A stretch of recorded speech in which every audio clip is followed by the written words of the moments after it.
Fala, minha gente, sejam bem-vindos ao podcast Ao Cubo, um programa do Colégio Ao Cubo, Colégio Carioca. Se você circula pela Barra, Recreio, Tijuca ou Botafogo, você encontra a gente. Inclusive, fica o convite, visita uma de nossas unidades, vai ser um prazer receber você na nossa casa. E hoje, aqui também é uma extensão da nossa casa e a gente está reunido para falar sobre o segundo exame de qualificação da UERJ, mais especificamente sobre a prova de linguagens. E esse é um programa que vai ser uma mão na roda para te ajudar a entender quais são as dinâmicas da prova, o que você precisa saber, dicas importantes. De repente, a gente até adivinha uma questão. Não vou, assim, te dar muita esperança, porque vai que a coisa não dá certo, mas ultimamente o nosso chute está sendo bem dado, viu? Então, de repente, você vai adivinhar junto com a gente aqui. Fica até o final, que vai ser coisa boa. E hoje eu estou recebendo dois professores, diria assim, duas autoridades no assunto. Termos de letras, literatura, Machado, ninguém sabe mais do que eles. Então eu vou começar pela minha amiga, que há tanto tempo eu não recebia nesse querido podcast, Raquel Cardoso, nossa orientadora acadêmica, professora de redação, e mais o que pedir para ela dá conta. Raquel, seja bem-vinda novamente de volta ao podcast. Muito obrigada, Daniel. Sempre um prazer estar aqui no podcast. Eu acho muito importante a gente falar da prova da UERJ, né? A gente acertou, sim, várias questões no primeiro exame, então vamos tentar acertar de novo. Ah, mulher, com a canequinha nova dela ali, Ai, ó, eu tô me toda achando. boba. Faz a propaganda da canequinha do podcast Ao Cubo. De repente, minha gente, olha só, se vocês aí comentarem com vontade no YouTube, no Instagram, de repente a gente até sorteia uma caneca. Gente, ele tá... Quem sabe? Prometendo. Mas tem que comentar, viu? Tem que botar lá, que podcast legal, apresentadores lindos, professores maravilhosos. Tudo isso a gente quer ouvir, mesmo que seja mentira, tá? E do lado de Raquel, ele que é, diria assim, uma entidade em termos de língua portuguesa. Uma ironia machadiana. Um homem que é conhecido em todas as escolas do Rio de Janeiro. Diego Teixeira, nosso coordenador de língua portuguesa e literatura do Colégio Ao Cubo. Diegão, sempre um prazer te receber aqui, seja bem-vindo. Obrigado pela apresentação, pelas palavras carinhosas. Mentirosas, mas carinhosas, tá? Obrigado. Vamos lá. A mentira também é uma coisa boa, né? No nosso último episódio, a gente conversou sobre as mentiras que os homens contam. Boa. Fiz o Bom gancho. gancho. Bom, minha gente, é o seguinte. A gente tem uma prova agora, em setembro, segundo exame de qualificação da UERJ. Prova de linguagens vai cobrar, tá pedindo para que os alunos leiam e façam questões sobre o livro Quincas Borba, de Machado de Assis. Tenho duas perguntas importantes iniciais antes de a gente se aprofundar e mergulhar na obra. Primeiro, como que é essa prova de linguagens da UERJ que pede e cobra a leitura de um livro? Para que ela pede, o que ela cobra, quantas questões, como é que funciona essa prova? E depois, uma pergunta tão importante quanto é quem é esse tal de Machado de Assis, que ficou até famosinho recentemente lá nos Estados Unidos, né? Vale a pena dizer, virou... Descobriram o Machado. Virou viral de TikTok, né? Então, assim, não é qualquer coisa. Mas não é qualquer coisa muito antes, né? Gente, não é TikTok por favor. Graças ao TikTok, o Machado ficou bom. Machado esse agora... TikTok. Diego, ajuda a gente a entender como é que é essa prova. O que é isso? Vamos lá. Desde o ano passado, né, a prova da UERJ passou a enfatizar muito mais o livro, né? No primeiro exame, meu amigo pintor, no segundo exame, anos de chumbo, todas as questões baseadas no livro, né, todas as questões de linguagens. É porque há questões de português, né, na parte do texto base, mas em linguagens, questões do livro, e diferente do que ocorria em exames anteriores, né, questões que pressupõem uma leitura da obra, né? Porque antigamente, por exemplo, sonetos, Vinícius de Moraes, que houve um ano anterior, o camarada não lia o livro, lia o sonetinho ali na hora, conseguia fazer a questão. Então a leitura não era tão obrigatória, né? A Marina Colasanti, Hora de Alimentar Serpentes, mini-contos, os mini-contos estavam presentes. Por mais que o aluno não tivesse lido anteriormente, conseguiria fazer. Certo. Desde o ano passado, a coisa mudou um pouco de figura, né? Com meu amigo pintor, questões que pressupunham uma leitura da obra, o mesmo em anos de chumbo, em As Mentiras que os Homens Contam, no EQ1 desse ano, também foi assim. Quem fez, fatalmente percebeu. E agora eu imagino que seja a mesma coisa. Questões de leitura, obviamente, questões envolvendo figuras de linguagem, envolvendo, de repente, elementos da narração, como o narrador onisciente. No último exame, a gente apostou em verossimilhança do enredo e caiu uma questão de verossimilhança, né? Então, é uma prova que é, sobretudo, uma prova de leitura da obra. Sim, e Diego, a gente está falando de quantas questões em média? É uma prova grande, média, curta? Vamos lá.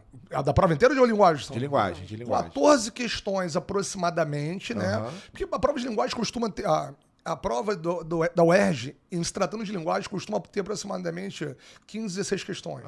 Às vezes 13 na parte de linguagem, mais 2 no texto base. Às vezes 14 na parte de linguagem, 2 no texto base.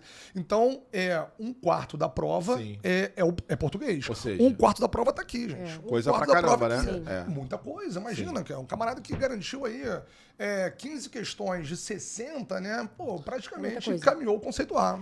E depois do primeiro aqui, eu acho que ficou muito clara a necessidade de ler o livro mesmo. Trabalhando nas turmas, principalmente de terceiro ano, né, e de curso, a gente vê, inclusive, depois com o resultado, que muitas pessoas não conseguiram fazer questões específicas que demandavam a leitura do livro. Então, é muito importante ler o livro. A UERJ, tanto na prova de linguagem quanto na prova de redação e no exame específico, eles colocam muito essa importância da leitura e da literatura. Então, assim, vai ter que ler. Vai ter que ler o livro. Corre aí. E esse livro, que foi escrito pelo tal do Machado? Quem é esse tal de Machado? Quem é esse tal do Machado? Quem é esse tal de Machadinho aí, carioquinha? Quem é esse? Que já foi cobrado em outras oportunidades, né? O Alienista, já foi cobrado. Dom Casmurro, né? Isso. Foi da prova de redação? Foi prova de redação 2018. Foi a primeira prova, acho que Foi a primeira prova. Eles cobraram. Exatamente. Então, Machado, para muitos, o maior escritor brasileiro de todos os tempos, né? Não quero entrar nessa polêmica, mas fatalmente o mais inovador, né? Especialmente se tratando de um escritor carioca do final do século XIX, né? Numa onda meio conservadora ainda, um país que ainda tinha chaga da escravidão, e é exatamente nessa transição que se encontra o Machado de Assis. Aliás, é nessa transição que se encontra a obra Quincas Borba, né? Sim. Porque foi uma obra feita, que foi publicada inicialmente em folhetins, né? De 1886 a 1891, tá? E em 91 mesmo, ele é publicado como livro. Uma coisa legal é que o livro sofreu alterações em relação aos folhetins. Exatamente porque nesse meio tempo rolou aí uma proclamação da República, abolição da escravatura e tal. Então, o mundo mudou, né? E a própria obra mudou. Vou falar um pouquinho mais sobre isso ao longo do nosso podcast. Mas uma coisa que eu gosto de falar sobre o Machado, já se perguntou quem é o Machado, né? Uma pergunta que se faz muito, e é uma coisa muito difundida no meio acadêmico, qual é do Machado no que se refere ao movimento literário? Onde que ele se insere, né? E é muito difícil colocar o Machado de Assis num nicho, porque ele é muito particular, né? Tradicionalmente, na literatura, nos manuais, nos livros e tal, se coloca o Machado como autor realista, né? E assim, sendo didático, vamos ser didáticos, faz sentido, porque ele é o camarada que abandonou aquela visão romântica que ele próprio tinha, né? Ele foi um romântico, é bom falar, o Machado de Assis, ele tem uma vertente romântica. Ele se torna um realista, digamos assim, em 1881 com a publicação de Memórias Póstumas. Mas ele escreveu Ressurreição, um livro mega romântico. Então, o Machado de Assis, ele, de alguma forma, rompe com aquela idealização romântica, com aquela visão fantasiosa do romantismo e passa a abordar a realidade tal qual ela é. Vamos ser didáticos, né? Mas a verdade é que o Machado de Assis, ele transcende um realismo. Ele tem um realismo muito próprio, um realismo machadiano, né? Eu tinha um professor na faculdade que falava que a escola literária era o machadismo, porque é muito dele. Porque, se a gente parar pra pensar, é complicado falar que o Machado de Assis ele é um realista raiz, a la essa de Queiroz, por exemplo, quando o personagem, o narrador de Memórias Póstumas é um defunto. É o defunto autor, né? Eu acho então, que realismo é esse? Isso é muito interessante porque é uma perspectiva até de pensar o próprio ensino da literatura, de fato. para ser didático, a gente divide, né, as escolas literárias, e eu lembro muito, desde a escola até na faculdade, essa ideia de ficar contrapondo uma escola literária à outra.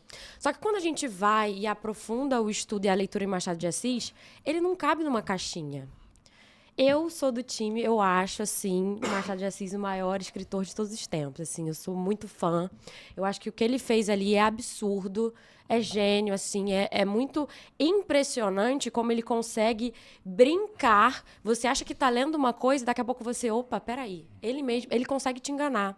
E esse é um princípio, e é uma discussão muito forte, porque como você chama um cara de realista se o narrador dele tá morto? Né? Então, tem esse contraponto. Na verdade, tem isso. Tem muitos pensadores que defendem que o Machado, ele desmistifica, né? Ele verte o realismo. Ele faz o próprio realismo dele. Porque tem uma crítica muito grande ao realismo, que o realismo tenta, né, ali nas obras literárias, justamente busca dizer e retratar a realidade. Mas isso fere a própria lógica da literatura. Porque um texto literário é uma ficção. Então, a partir do momento que o texto literário é uma ficção, automaticamente não pode ser uma realidade. Então, tem uma... Obviamente, gente, que isso é um debate acadêmico de anos, entendeu? A gente aqui vai tentar, principalmente, tirar o Machado de uma caixinha, porque ele não cabe. Ele realmente é atemporal e ele traz... resquícios de diversas escolas literárias. Não tem como a gente definir 100%, assim. E antecipações, né? E antecipações. Por exemplo, a falta de uma linearidade que é tão popular ali no nosso modernismo. O camarada em 1881 já tinha um romance totalmente não linear, mega psicológico, né? Por exemplo, Clarice, agora, no modernismo, na terceira geração, com a análise psicológica profunda, já tem um pouco disso lá em 1881, em Memórias Póstumas, em 1891, com Quincas Borba. Sim. Então, assim, o camarada é brabo. Agora, deixa então eu pegar um gancho nessa fala de vocês dois para entender o seguinte. Como que é essa leitura que a gente faz do Machado, como essa análise que a gente faz do estilo do Machado contribui para a leitura e para a compreensão do livro Quincas Borba? Seria talvez uma percepção da construção dos personagens que nos permite fazer um olhar mais rico? Como é que vocês acham que isso ajuda o aluno a partir dessa leitura? Como é que isso contribui, facilita, direciona, orienta a leitura do Quincas Borba? Sobre personagem, eu acho legal a gente ressaltar que o Machado de Assis, ele é um inimigo do maniqueísmo, né? Isso. Aquele personagem simplório, esse é o vilão, esse é o mocinho, que foi muito comum no nosso romantismo. Por exemplo, esse Quincas Borba foi um romance no sentido de ser um texto narrativo longo, foi um romance folhetinesco que não teve metade do prestígio que teve o Guarani, né? Porque o Guarani, você queria desrespeitar o Zé de Alencar, sinistrão também. Mas tal. Já desrespeita. Com todo respeito. Que é um abismo entre eles, com todo né? respeito. Machado de Assis. Porque Machado de Assis está numa prateleira diferente, está ali com o Guimarães Rosa e tal. Zé de Alencar, enfim. Eu também não quero adotar um estilo meio erudito, aquilo é popular. Não, é porque realmente o Guarani, Iracema, são personagens mais estereotipados, prototípicos, né? E aqui não, cara. Aqui, vamos lá, o Rubião. Vamos começar aqui, então, a nossa brincadeira. O Rubião, na primeira página, você talvez ache o Rubião um canalha, né? Eu relendo agora, eu falei, não dá pra defender o Rubião, cara. Como é que eu gostava desse cara? Eu gostava do Rubião, né? Aí eu falei, só pra mostrar a parte que me fez vê-lo como um canalha. Bom, eu vou com as minhas palavras aqui. Ele falando, ele tá lá na enseada de Botafogo, no seu apartamento, enseada de Botafogo, analisando a paisagem, refletindo. Poxa, há um ano eu era um professor, né? Agora eu estou aqui, eu sou um capitalista, tal. Se minha irmã Piedade tivesse se casado com o Quincas, eu teria, só uma parte disso. Como não se casou, ele acabou herdando tudo. Ele foi o herdeiro universal do Quincas Borba. E ele fala... ele tem um pensamento suprimido que ele fala do tipo... se essa desgraça não acontecesse e tal... Mas, ainda bem que aconteceu. Né? Então, assim, ele meio que sugere que foi bom a irmã morrer, que foi bom o Quincas morrer, porque assim ele herdou aquilo tudo e virou um mega capitalista. Só que ao mesmo tempo, assim, vou falar... você é professor, Daniel. ganhou na Mega Sena 4 milhões. Pô, vai ser exatamente isso. Eu tô aqui, óbvio, não desejo a morte de ninguém. Pô, você nunca mais vai trabalhar, vai ficar na enseada lá de Botafogo analisando. Eu era professor, agora eu sou um capitalista. E talvez vai ser tão patético quanto ele. Né? Porque não, eu não. Você é maravilhoso. Eu sou incorruptível. Outras pessoas. Eu acho que essa palavra é muito boa, Daniel. É incorruptível. Os personagens de Machado, eles têm uma dualidade, assim, muito interessante, porque nesse momento, há momentos na narrativa que a gente, né, cria uma empatia, se assemelha, e outros que a gente tem um asco mesmo. Mas só para voltar um pouquinho, eu acho importante a gente fazer um percurso, né? Quem é Quincas Borba? Quincas Borba, ele aparece pela primeira vez em Memórias Póstumas, né? Em Memórias Póstumas, a gente vê a morte do Quincas Borba, que é retomada aqui ao longo da narrativa. E para quem nunca leu, a gente acha, porque, poxa, é o título do livro, a gente acha que vai ser, né, tipo, o personagem principal. Eu vou ver ali a vida do moço, do homem Quincas Borba. E o primeiro nome que aparece é Rubião. E você fica, ué, gente, peraí. Quem é o protagonista desse texto? O que está acontecendo? E ao longo da narrativa a gente vai vendo que é uma coisa muito mais complexa. Então isso que o Diego fala é muito interessante. Nada do livro é simplista. Nada é tipo, não, ele é ruim, ele é bom, vamos resolver. Não. A gente vai se conectando e entendendo as motivações boas e ruins dos personagens, assim como as nossas. Pergunta importante. Vocês acham que isso aparece na prova da UERJ como uma questão? Vocês acham que isso pode ser um gancho, um tema? Essa problematização sobre talvez um realismo que é tão realista que vai falar e mostrar exatamente como nós somos, né? Ou seja, o indivíduo que tem sempre um pouquinho de vilão, um pouquinho de mocinho, talvez pedir para que o aluno faça um retrato disso na obra. Vocês acham que é possível esse tipo de gancho? É possível se a gente pensar na obra em si, e não na obra inserida no movimento realista, porque o UERJ não gosta de problematizar, no exame de qualificação, pelo menos, essa questão da escola literária. Muito mais do mesmo. Uma questão envolvendo essa discussão que a gente teve agora, se o Machado de Assis é realista ou não. Acho que a UERJ não vai fazer. A gente trocou essa ideia aqui porque eu acho que é legal para a compreensão da obra. Né? É um debate muito complexo que está aí na academia há anos. Mas então, você não acha que pode vir uma questão falando da caracterização dos personagens? Sim, aí aposto sim. muito. Sim, muito, porque é uma coisa muito forte em todos os personagens. Sim. Então, acho que sim. Essa dualidade, né? Assim, ao mesmo tempo, piedoso, sofreu a morte do amigo, mas que bom que ele morreu e eu fiquei rico com a morte dele. Não, ele faz isso ao longo da obra inteira, Ao longo da obra inteira. Tem uma passagem que eu acho bacana, que é ele imaginando... Eu vou contar um pouquinho da história, mas para quem já leu vai se ligar com certeza.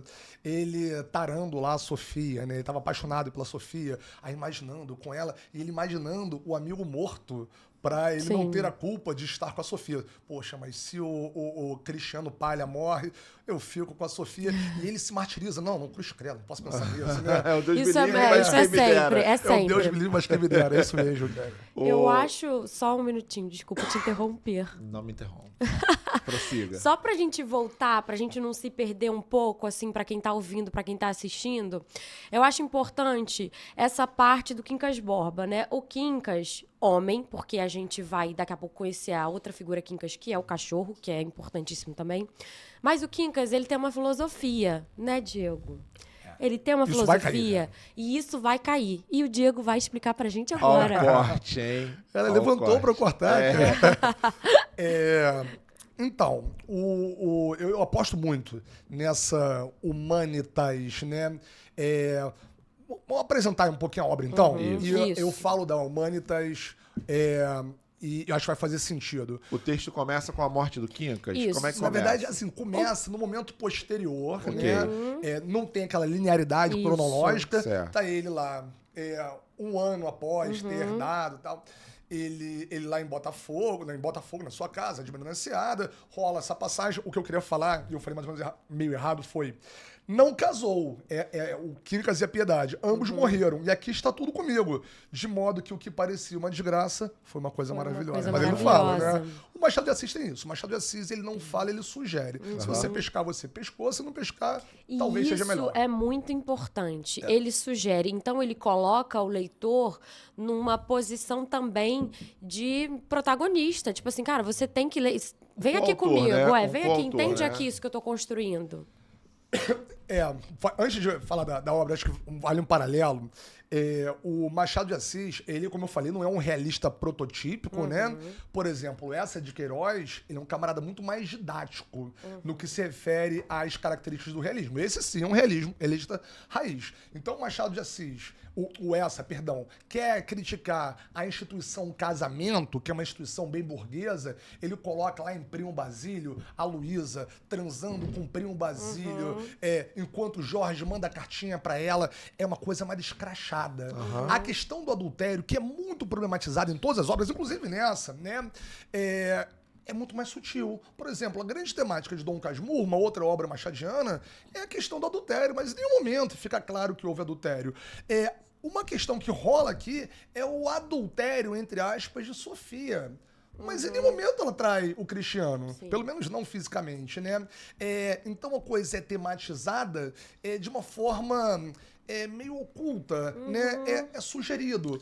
A questão da igreja. O Essa de Queiroz chega e fala da igreja católica de maneira debate pesado na igreja católica em O Crime do Padre Amaro. Livro da UERJ, que foi cobrado também, acho que em 2018, né? Na específica de português. O Machado faz a mesma coisa, só que ele faz de uma maneira muito mais sutil. Você falou agora há pouco sobre o nome Cristiano, que é o cristão, né? Esse cristão, a mesma raiz, inclusive, ele... Pra mim, né, é uma leitura que o Gustavo Bernardo faz, professor da UERJ e tal, é que o Cristiano, ele representa essa ambição do homem capitalista, né, e fazendo uma relação com uma instituição, historicamente, na visão do Machado, problemática, que é a Igreja Católica, né? Então, vejam, a crítica tá aí. Alguns vão pescar, outros não. Sim. Por isso que o Machado é genial. O Machado... Já que você falou dos nomes, a gente ia falar narrativa, né? Mas vamos antes. Vamos voltar ao enredo depois, tá? Vamos fechar esse pensamento sobre os nomes. Então tem o Cristiano, que tem uma alusão com o cristianismo, né? Com a religião, o movimento. Tem o nome Sofia, que é a esposa do Cristiano Palha, que tem a ver com a ideia de sabedoria, né? E talvez um contraponto ou um casamento entre a lógica... do cristianismo com a sabedoria. E tem o nome da irmã do Rubião, né? Piedade. Como é que a gente também pensa esses nomes, assim? Tipo, é isso? Tem uma conexão? Vocês acham que tem uma sugestão de criar uma certa... uma relação de valores e quebra de valores? Então, a piedade que morre... Você não tinha pensado nisso, né? A piedade que morre, e aí nasce a ambição do cristianismo... E aí, Diego? Eu acho. Essa viagem. Viajei muito. Não viajou nada. Por uma questão até de honestidade intelectual, essa análise... Honestidade intelectual, uma análise que não é minha, né? Uma análise do Gustavo Bernardo. O camarada fortíssimo lá na UERJ. Eu peguei aqui, para não errar, ele fala o seguinte, que o Rubião, para mim, que é a figura principal, como a Raquel salientou bem aqui, é uma referência ao café, planta da família das rubiáceas, né? Qual a ideia? Da mesma forma que o café, né, foi explorado aí pelos capitalistas, o café representava a riqueza do país, o Rubião, ele representava a riqueza para aqueles usurpadores da corte, né? Não sei se é viagem, mas é uma viagem que faz sentido, faz, né? Sim. A da Piedade você me pegou. Eu realmente não tinha pensado, mas faz todo sentido, né? Tadinha, morreu. Não, e eu penso além, assim, é como se a morte da Piedade tivesse aberto espaço para que ele aflorasse essa postura um pouco mais... utilitarista, capitalista, de coisificar a relação dele com o Quincas Borba, né? Assim, morre a piedade, é como se morresse um valor, né? Eu acho virtude. Que assim, pensando na toda a construção, mandando na... tá vendo? Ele vem aqui só... pensando na construção genial de Machado, como eu já disse, eu acho que é óbvio que ele pensou nos nomes, assim... Porque o nome é aquilo, né? Na literatura, o nome é a identidade. Sim. Então, o nome que você dá ao personagem acaba ali refletindo um pouco, nesse caso, das personalidades deles. Então, eu acho que faz todo sentido pensar por aí, sim. Maravilha. Então, temos aí um gancho bacana. Tem um gancho aí, tem. Vamos voltar para a narrativa? Organizar essa história? Tentar sintetizar aqui um pouquinho, Daniel. Então, vamos lá. Como eu falei, o romance não é linear, começa lá o Rubião em Botafogo, refletindo sobre como ele chegou àquele momento. Então, assim, rola uns 20 capítulos, aproximadamente, até voltar a esse ponto de partida. Ele conta como ele chegou até lá, né? Ele conheceu o Quincas, Quincas, como a Raquel falou, ele já aparece em Memórias Póstumas, né? Talvez acho que é o primeiro spin-off da literatura brasileira, né? Mas você não precisa ter lido Memórias Póstumas. Não. Mas é legal ter uma referência, assim, mas não é algo necessário. Não. Eu acho que são leituras complementares, mas uma não exige a outra. E o Quincas Borba, um filósofo de Araque, né? Uma coisa... Um charlatão. É isso, um charlatão. Ele tinha uma filosofia sem amigos, tal, ficou muito doente, Irmã Piedade morreu, o Rubião virou de professor, enfermeiro, imaginando que pudesse obter algum tipo de lucro. Por conta disso, ia ter um lucro menos ambicioso. Ele falava, não, de repente sobram para mim 5, 10 contos de réis, né? E aí eu acho interessante, porque é a primeira vez, pelo menos assim, que a gente entende um pouco esse vai e vem do Rubião. Porque apesar dele, obviamente, ter o interesse, ele cuida muito bem do Quincas ali no final da vida dele. Sim. Ele tá lá e ajuda a comer, e ajuda não sei quem. Então ele tá cuidando de verdade. Aí você fica... Ele mereceu. Ai, meu Deus, sabe? Não, ele merecia obra, um negócio. ele lamenta a ausência do amigo. Sim, ele né? lamenta, ele gostava dele, assim, né? Talvez ele tenha tido uma pretensão no primeiro momento, um pouco mais egocêntrica e tal, mas ele passou a ter uma afinidade pelo Quincas, que parecia ele uma figura mega intelectual, né? Só que o Rubião, apesar de professor, era uma pessoa desprovida de luzes, não era aquela pessoa inteligentíssima, não pescava. O próprio Quincas chamava o Rubião de ignaro, né? O ignorante, idiota. E como ele de fato era ignorante, ele não entendia. E é muito engraçado isso, é muito engraçado isso, essa parte. Ele pede desculpa e chama de coisas absurdas, e o Rubião fica tipo... Não tô entendendo nada que você tá falando. Assim, muito bom. E ele começa a apresentar ao Rubião essa filosofia, né? Humanitas. Faz uma alegoria muito esquisita. Primeiro ele fala da morte da avó. E ele fala... Aí o Rubião parece não entender muito bem. Ele faz uma alegoria que eu acho que vai ser cobrada, né? A alegoria do campo de batatas. Sim. Ele sugere que a paz não necessariamente é boa, né? A guerra, ela pode ser benéfica. E ele cita o caso de duas tribos que precisam, para atravessar lá para o outro lado, precisam daquele campo de batatas. Se as duas aproveitarem as batatas, elas não se alimentam, vão morrer. Se dividir, né, as batatas, eles rola, morrem. E uma precisa aniquilar a outra. Ao vencedor, as batatas. Ao vencido, ódio, compaixão, né? E isso aí vai cair com certeza. Eu acho também. Porque assim, é muito importante dentro da narrativa. É uma frase emblemática, exatamente. É a frase emblemática da narrativa, assim. E talvez porque concentre numa frase, sintetiza a ideia da filosofia de Quincas, né? E a gente vai ver que esse Ao Vencedor as Batatas é uma construção, né? Vamos deixar mais pra lá, mas que é muito irônica, né? A gente vai ver essa construção um pouco depois. E a grande ironia é que, por mais que seja uma filosofia mega furada, ela acaba se tornando, digamos assim, ela acaba se concretizando na obra, né?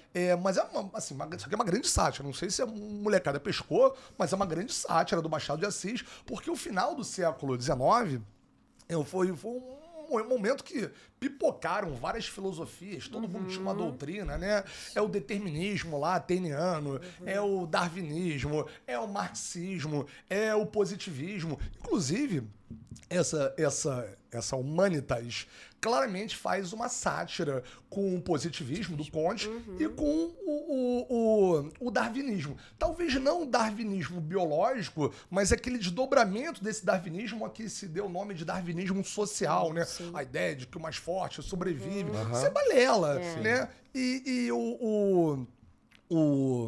o Quincas Borba fala com tanta autoridade que, na visão do Rubião, isso faz todo sentido. Porque ele realmente é um camarada mais humilde, um camarada menos inteligente, vou ser didático. E o Quincas vai para o Rio de Janeiro, e eu acho uma parte que é legal, ele ele fala pro Rubião que deixou uma coisinha lá pra ele e tal. E o médico fala, ele não podia ir pro Rio de Janeiro. Esse cara, ele tá muito doente. Ele vai morrer. Ó, qualquer comunicação dele, você me fala. Sim. Cara, e o Quincas manda uma carta dizendo que ele era Santo Agostinho. Cara, fazendo as analogias mais bizarras. Assim como Santo Agostinho usurpou não sei o quê, eu roubei um relógio do Brás, que inclusive aparece em Memórias Póstumas. Ele rouba um relógio. Sim. Ou seja, a semelhança é a coisa mais absurda, né? Ambos roubaram, então ele é Santo Agostinho. Ou seja, ele já estava senil. Né? Essa temática da loucura é muito cara ao Machado de Assis. E o que o Rubião fala? Não vou falar nada pro cara, sabe por quê? Se eu falar, ele já foi lá fazer o testamento dele. Pô, vão descobrir que ele estava senil e vão anular o testamento. Isso antes de ele saber que ele era o herdeiro universal, né? E é interessante acrescentar que antes de fazer essa viagem, o Quincas pede uma coisa pro Rubião. Cuide de meu cachorro. Isso. E aí, O Quincas. O Quincas. Então, só pra entrar nessa parte um pouco, eu queria ler um trecho, posso?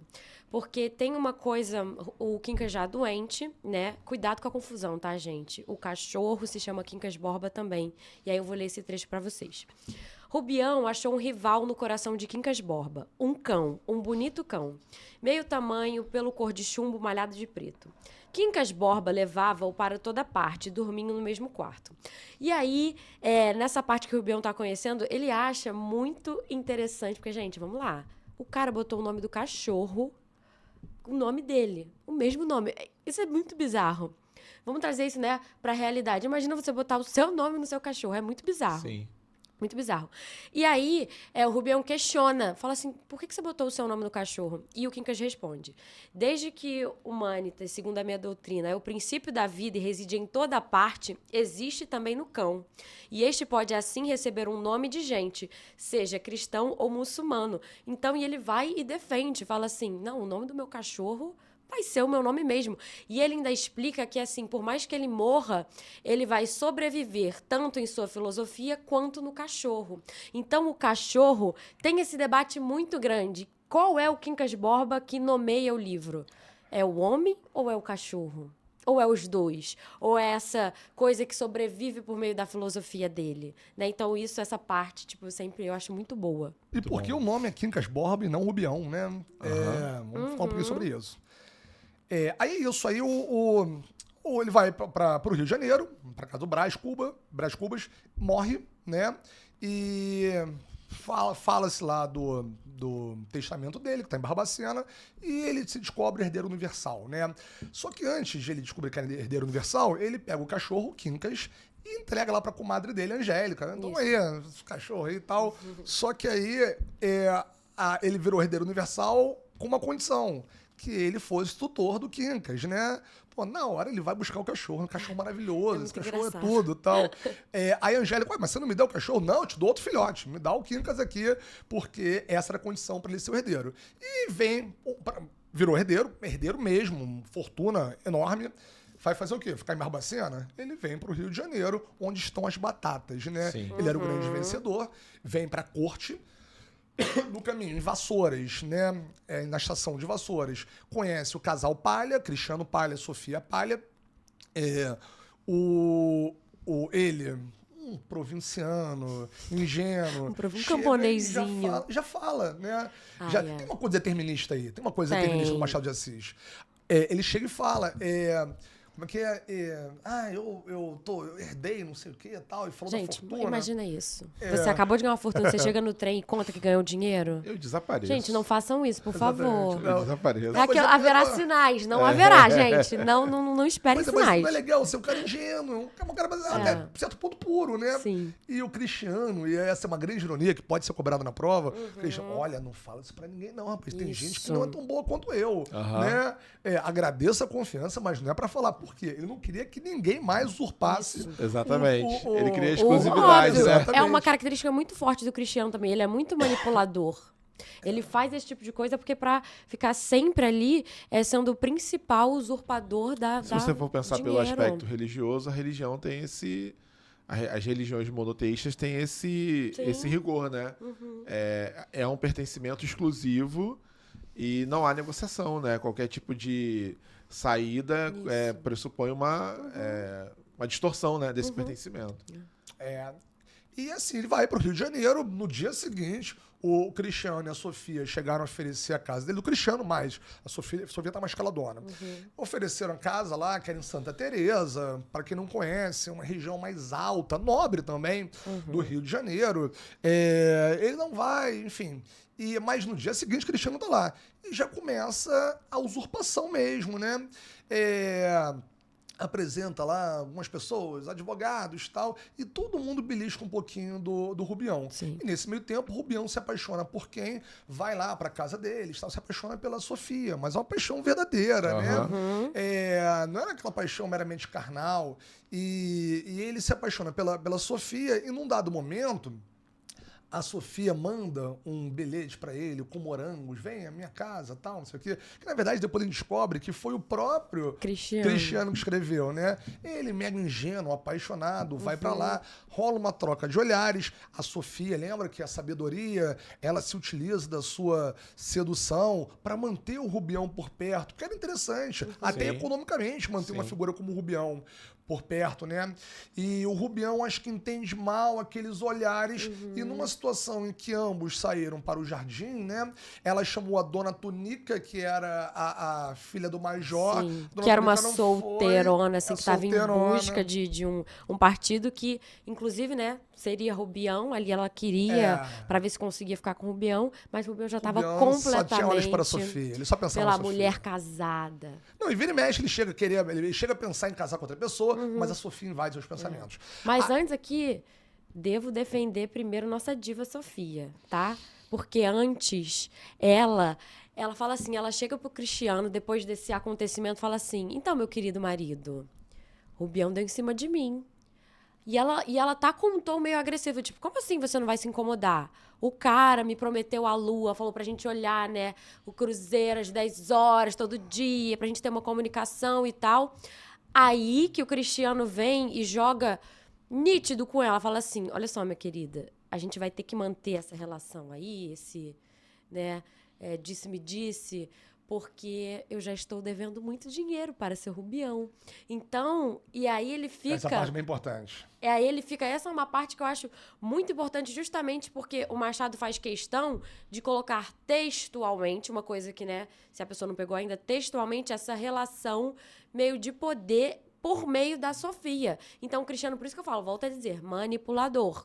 Porque ele faz a esposa, obviamente que, né, agora ela faz com nível, né, de sabendo mesmo o que está acontecendo, mas até o momento ali ele fala assim, não, olha só, pra gente se dar bem, esse negócio vai ter que continuar. E ela fica um pouco irritada ali no começo, mas acaba cedendo por todo o contexto, obviamente. Mas isso eu acho importante, porque fica muito nítido como o Cristiano sempre teve esse objetivo mesmo de pegar o dinheiro do Rubião. Ou seja, tem também essa imagem da corrupção, né? Sim, muito. De um indivíduo, do humano que se corrompe. Sim, exatamente. Em função das circunstâncias, né? Que é próprio, né, da sociedade burguesa, de uma forma geral. Acho que não tem nada de muito diferente aí, nada de muito... não é uma denúncia absurda do Machado. Isso rola, né? Sim. É porque nessa ocasião, ele vai, o Rubião, coitado, todo sem jeito, começa a falar sobre as estrelas. Os seus olhos são mais lindos. As suas estrelas estão lá, os seus olhos estão aqui e tal. E ela meio que... É bacana, o narrador é onisciente, né? Isso. Então você sabe, e tem uma análise psicológica muito profunda. Essa cena é legal porque você meio que sente ali a frustração da Sofia, porque ela fica numa situação em que ela não poderia chegar e fingir que entendeu, porque se ela fingisse que entendeu... Se ela mostrasse que entendeu, ela teria que acabar com aquela coisa ali naquele momento. É o famoso rindo de nervoso. Ela fica rindo de nervoso. Assim, só que ele pega na mão dela forte e tal. Aí o Major chega, fica uma situação um pouco embaraçosa, mas ficou muito claro que o Rubião a assediou. E aí essa parte eu acho engraçada. Ela fala pro Palha, né?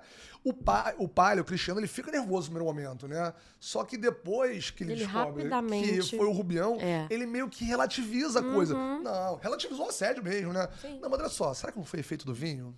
E você, o que você foi fazer com ele lá fora, né? No jardim? Não, eu convidei a Dona Tunica, ela não foi. Então há uma relativização porque a grana se sobrepôs ali aos seus próprios valores, né? Ele até chega a pensar em bater ela no Rubião. Não vou não, porque eu tô devendo pro cara, né? A oportunidade faz o ladrão. padrão, né? Não foi culpa dele e tal. E, de fato, ele nunca confrontou o Rubião por isso, né? E é isso. Aí, para sintetizar, o Rubião, ele é usurpado mesmo por diversas pessoas. O Dr. Camacho lá, que cria um jornalzinho, bota o Rubião como patrocinador e investe dinheiro ali na política. E tem a figura do Carlos Maria, que era um amigo lá do Rubião, um camarada mais jovem, e dá uma cantada na Sofia, e o Rubião fica louco, né? Tipo assim, a competição com o Cristiano, beleza, ele é o marido, mas esse outro, o cara tinha uma habilidade com as palavras, ele dança uma valsa lá com a Sofia, e fala umas groselhas ali, ela fica tocada. A Sofia queria o camarada, só que o Carlos Maria meio que deixou rolar, nunca foi atrás, porque pela Sofia ela ficaria com ele, né? E uma coisa curiosa é que o Cristiano Palha, me parece, né, que é uma convenção social eles estarem ali. Eles precisariam estar casados. Não necessariamente eles precisariam se amar. Sim. Eu nunca vi ali em nenhum momento um amor profundo, digamos. Ele, por exemplo, gostava quando os homens assediavam a Sofia, porque representavam status pra ele. Isso. Né? Ela é descrita como uma mulher muito bonita. Tem esse trecho que ele gostava. E tem esse jogo também, que a gente volta daquela questão que nenhum personagem é uma coisa só.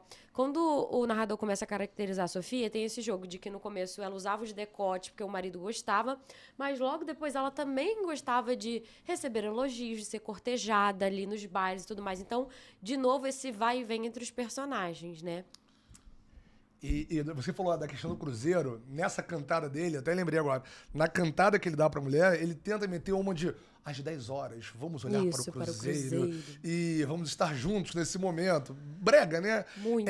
E acaba a história, né? Vou dar um spoiler agora. Bom, mas já leram, não tem spoiler nenhum. O Rubião morre, o Quincas, cachorro, morre, né? E o narrador fala assim, pô, tem que ler, porque eu acho que isso é muito importante, cara. É a última passagem, porque tem a ver com essa questão do Cruzeiro. Ele fala aqui. Mas vendo a morte do cão narrada em capítulo especial, é provável que me pergunte se o seu defunto homônimo é que dá o título ao livro. E porque antes um que outro, questão prende questões que nos levariam longe. Eia, chora os dois recentes mortos, se tem de lágrima. Ele falando com o leitor, né? Se só tem gizo, Hit é a mesma coisa. O Cruzeiro, que a linda Sofia não quis fitar, como lhe pedia Rubião, está sais alto para não discernir os risos e as lágrimas dos homens. Tem uma coisa meio pessimista aqui no sentido de não interessa se você vai rir ou se você vai chorar. O Cruzeiro está acima de tudo e não muda. E né? outra, não interessa se é o cachorro, se é o homem que dá título. É isso, não interessa. Obviamente que o cachorro, ele carrega com ele é uma extensão do Quincas Borba homem ao longo da narrativa. Ele é extremamente humanizado, né? Muito. Isso também pode ser dá pano pra uma questãozinha, hein? E de que Dá maneira pano pra uma a questãozinha, gente porque é enxerga isso. essa humanização do cachorro? Pensamentos, sentimentos, emoções? Tem, assim, diversos momentos. Mais de uma vez, sei lá, quando o Rubião... Porque o Rubião, ele maltratava, assim, o cachorro. Mas algumas vezes ele cedia e dava o carinho. E ele, várias vezes, tem várias passagens que ele fala que quando olhava para os olhos do cachorro, lembrava do seu amigo e não sei o quê. E parecia que o cachorro estava agindo tal qual o Quincas. Então, tem essa presença muito grande do cachorro, tanto pelo nome quanto pelas suas ações, estarem sempre relembrando o Quincas Borba. Sim. Ou seja, o cachorro tem uma relevância importante Eu acho o cachorro muito importante na narrativa. É uma figura um pouco passiva, porém importante. Isso, ele né? é muito importante. E há momentos em que o cachorro conversa com o Rubião. Óbvio, já era um prenúncio da loucura dele, né? Ele começava a trocar uma ideia com o Quincas, cachorro, e ele respondia e tal. Já era um prenúncio da loucura que depois se confirmou quando o Rubião, percebendo que estava todo mundo só tirando a grana dele, resolve chamar um cabeleireiro francês que corta seu cabelo à moda do Napoleão. Ele tinha um busto do Napoleão e tal. Bizarro. E começa a se comportar como Napoleão, né? E gastou dinheiro pra caramba. O próprio Cristiano falou, olha só, eles abriram uma sociedade, o Cristiano enriqueceu, esse é o capitalista raiz, ele enriqueceu e falou, olha só, você vai sair da sociedade porque você é um gastador, né? E ele começa a ficar maluco. Muito por conta do sofrimento, daquele amor não concretizado em relação à Sofia. Tanto é que o médico fala, não, esse cara, ele ficou com a Sofia, eu tenho certeza. E nunca ficou com a Sofia, né? E ele começou a enlouquecer. É levado lá para uma casa de saúde, foge, vai para Barbacena e morre. Dorme lá na frente da igreja, chuva pra caramba. A comadre Angélica, a mulher para quem ele tinha dado o Quincas lá no início, né? O recebe e tal, mas ele morre logo em seguida e o Quincas morre três dias depois, né? Então até a morte do Quincas é um pouco emblemática. E o último capítulo é sobre a morte do Quincas, daí o cachorro, daí essa reflexão que o narrador faz. E aí, será que é Quincas por conta do cachorro, por conta do filósofo? E eu não tenho essa pergunta, essa resposta, perdão, mas eu acho que tem muito a ver com o filósofo, que é o cachorro, enfim. Mas a filosofia do Quincas, ao vencedor as batatas, Humanitas, por mais que seja uma filosofia bizarra, só um paralelo, esse livro ele é repleto de intertextualidades. Repleto. Inclusive, uma sugestão minha, não sei se vocês viram, eu gosto muito dessa editora, Panda Books. Não sei se eu posso fazer propaganda, mas é porque eu acho que é mais didática. Ela tem todas as referências. Tem várias referências e anotações. Anotações, porque senão a leitura se torna muito lenta, né? Isso. Pô, ver um significado de uma palavra no dicionário. Tem um glossário em cada página, não é no final. Tem umas referências extratextuais que são importantes pra gente contextualizar a leitura.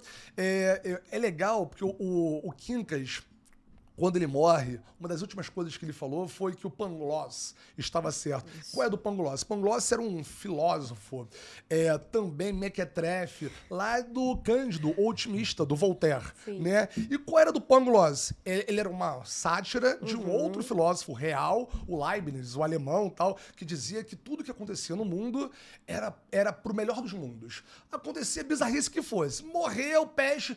Isso é tudo bom para o mundo, né? Uma filosofia bem otimista, daí o nome, Cândido ou otimismo, né? Então, esse Pangloss é uma grande sátira. E o Quincas fala que o Pangloss estava certo, né? Um filósofo de 2 séculos antes, né? Então, que já tinha sido desmascarado como charlatão. Então, assim, essa filosofia barata do Quincas acaba se revelando real. Em que sentido? O Palha Rubião, que se achava o vencedor da história, né? Ele foi pro Rio aproveitar suas batatas. Ele foi o grande vencido.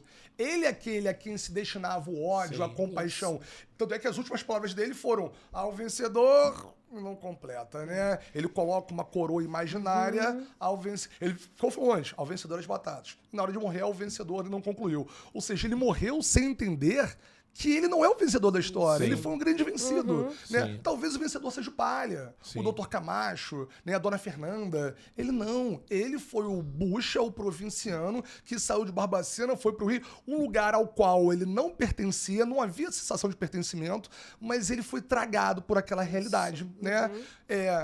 Grana, festejos, status, e nessa ele se ferrou. Ele foi vencido mesmo. Eu acho que isso é o gancho. É um gancho muito interessante para a gente pensar que, por exemplo, já no começo da narrativa, o Quincas Borba, homem, ele também sofre essa deterioração. Os dois, eles vão ali tendo alucinações devido... O Quincas muito... eu acho ele insuportável, porque tem várias falas dele que são péssimas. Tem hora que ele fala assim, eu sou o maior homem do mundo, por isso que a minha filosofia é a maior e a melhor e não sei o quê. Mas ele vai caindo nesse centro, ele não sai de si. Então ele acaba deteriorando. E aí a gente vai vendo a narrativa e acha que o Rubião vai ser um vencedor justamente porque fica com as batatas de Quincas, mas no final ele também não consegue aproveitar e vira justamente, né, ele é quase, né, tragado pelo Cristiano, pela Sofia, pela sociedade, pela corte ali em si. E ele justamente também não consegue aproveitar essas batatas. Ele acaba, né, completamente assim, fora de si, não junta lé com cré, então ele foi vencido por essa ideia de que não se concretiza, né, do dinheiro, do status como o grande guia da vida. Ele realmente... Ele tem um acaba. desfecho muito semelhante ao do próprio Quincas, né? Exatamente. O Quincas achou que era Santo Agostinho, Isso. o Rubião achou que era Napoleão. Exatamente. Eles se espelham em figuras assim e a gente percebe que é isso, tem uma deterioração psicológica. Eles vão se, né, morrendo tanto fisicamente quanto psicologicamente, assim, é muito interessante. Eu li uma análise sobre essa coisa do Napoleão, eu gosto dessas viagens, tá? O Napoleão, ele foi o último rei da França, eu acho que ele é derrotado em 1870, né? E é quando se passa a história. E há uma referência a essa queda do Rubião seria uma referência metafórica à queda da monarquia, queda do reinado, tanto francês, mas também de Dom Pedro, né? Porque a proclamação da República rolou nesse período aí dos folhetins.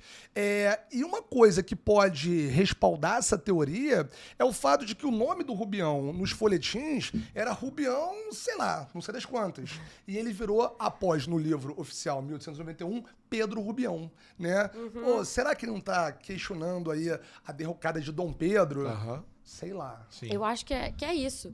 O Machado vai trazendo, a partir do Quincas e do Rubião, como o ser humano, o indivíduo, ele pode ir literalmente esvanecendo, ele vai deteriorando, ele vai acabando, apesar do status, apesar do poder, apesar do dinheiro. Então é uma crítica muito bem feita, muito assim, a ironia dele, as construções, é tudo muito, muito inteligente mesmo, para que a gente entenda justamente como a gente não pode se perder em si. Eu acho que é muito isso, sabe, que ele traz. Ou seja, o aluno que estiver se preparando para o segundo exame de qualificação, ele minimamente tem que ler o livro degustando e curtindo as nuances que o Machado está provocando, né? Ou seja, mais do que ler a narrativa querendo encontrar algum tipo de essa questão ou aquela outra, mas é também ler o livro percebendo essas nuances, né? É uma narrativa divertida essas também. sugestões. É divertido. Como, por exemplo, a gente estava falando de nome, o nome é Angélica, né? Angélica é quem recebe o Rubião Gostou do morto. negócio dos Gostou do nomes, hein, negócio do cara? nome, ficou no nome. E ele A tá Angélica, acertando, tá bem, a Angélica cara. recebe o Rubião no momento da morte. Sim. Angélica que tem uma referência a anjo, né? E aí o anjo, tanto pode ser o anjo como o enviado de Deus, como o anjo que caiu do céu na figura do anjo da morte ou na figura do diabo, do Satanás, né? Então, é uma figura ambígua, mas há uma sugestão interessante como a morte tem um outro evento, né, consequente, né? Enfim, minha gente, chegamos ao momento derradeiro. Passou rápido. Ao momento final. Passou muito rápido. Passou, sempre passa. Sempre passa. E acho que a gente pode fechar com considerações finais, assim, uma última coisa que a gente acha que pode ser dito para o aluno. Eu acho que assim, só pensando numa coisa mais técnica, porque a gente, né, tem alguns trechos, principalmente quando o recorte da lua, daquele negócio, que tem uma personificação da lua, a lua sentindo coisas e tudo mais. Como a galera gosta aí de uma questãozinha de, né, figura de linguagem, não sei o quê, só pra... Pode ser que caia. Bacana. E dito isso, ao vencedor as batatas, acho que vai cair sim também, entendeu? Acho que vai ser vai por aí. Já vai ser um recorte, né? Diegão. Cair essa frase Não, lá. se cair, ó, prepara. Eu destaquei, tô com o celular aqui, gente, porque eu destaquei algumas coisas, queria falar brevemente. O Daniel tá me matando aqui com o relógio. Uma coisa que eu acho legal mencionar, a questão do teor metalinguístico da obra, né? É muito comum o narrador falar sobre a própria obra. Uma parte que eu peguei aqui, jogo rápido, Daniel. Sofia estava magnífica, trajava de azul escuro, muito decotada, pelas razões ditas no capítulo 35. Ou seja, o camarada no capítulo 40, 50, tá falando lá sobre o capítulo 35 que já passou. A gente não focou muito nisso, mas é um narrador, assim, excepcional, né? É muito interessante, um narrador onisciente, cara. mas assim, eu acho que ele é mais do que onisciente, eu acho que é meio simplista. Todo mundo fala que é onisciente, mas é um onisciente meio intruso. Ele é intruso, eu também acho, é muito intruso, ele se mete muito. Ele fala umas coisas, e assim, ele é um onisciente peronomútil, porque assim, ele fala coisas do tipo, pô, tem uma passagem que ele fala, a Sofia fez isso, não se sabe por quê, não sei por que ela fez isso. Então, embora ele tenha uma onisciência, ele deixa escapar algumas lacunas, né? Propositalmente, provavelmente, né? Diálogo com o leitor, né? Ex-Quincas Borbas, se acaso me fizeste o favor de ler as Memórias Póstumas de Brás Cubas, é aquele mesmo náufrago da existência que ali aparece, mendigo. Enfim, eu destaco a ironia e o pessimismo que permeiam a obra, né? A questão do narrador onisciente, acho legal. A presença do discurso direto livre. Sim. Às vezes o narrador, ele fala pela personagem, tá? Esses nomes sugestivos, Daniel já abraçou esse tema. Ele pegou pra si, né? Gostou, Do nome. Ele gostou. gostou E do nome. essa tematização da loucura, Sim, né? é muito importante e que vem né, porque é muito discutido, tanto em Quincas Borba quanto no Alienista, tem um quesinho também em Memórias Póstumas, então é recorrente na obra machadiana esse que é do delírio, da loucura. E essa crítica ao racionalismo que permeou a literatura do final do século XIX, né? O realismo, o naturalismo, né? Pô, você falou de alienista, o Simão Bacamarte, alienista, ele escolhe a mulher porque ela poderia lhe dar filhos saudáveis, né? Ele é bizarro não porque também. ele amava. E, Muito ironicamente, não tem engraçado. filho nenhum. Exatamente. Muito bom, minha gente. Acho que, Foi? pô, coisa Gostou? linda. Coisa linda. Essa molecada vai fazer uma prova incrível e eu só quero saber dos cortes depois. A gente acertando questão. Tomara. E se cair a questão com o nome de Angélica, meu amigo, aí... Esquece, aí esquece. Vai entendeu? até o Bento, Daniel. Minha gente, obrigado por vocês estarem aqui hoje, participando, contribuindo. Sempre um prazer, Raquelzinha, obrigado. Muito obrigada pelo convite, Diegão, eu adoro vir sempre aqui. um prazer, viu? Eu que agradeço. Obrigado. Minha gente, muito obrigado por vocês estarem com a gente aqui até agora. Não deixe de visitar a nossa casa virtual, @Colégio ao Cubo. Tem muita coisa boa lá. Tem vídeos de Diego, Raquel. Inclusive, tem um tal de um vídeo que viralizou, minha gente. Cara, eu sabia. 1 milhão, 2 milhões, tá no TikTok, tudo quanto é Tá com lugar. quase 17 já. Quase 17. Diminui não, Tem, cara. 17 Lá milhões, no eu acho. Instagram você descobre coisa linda. A gente tá ganhando o mundo. Você tem que vir com a gente. Beijo grande. Até a próxima.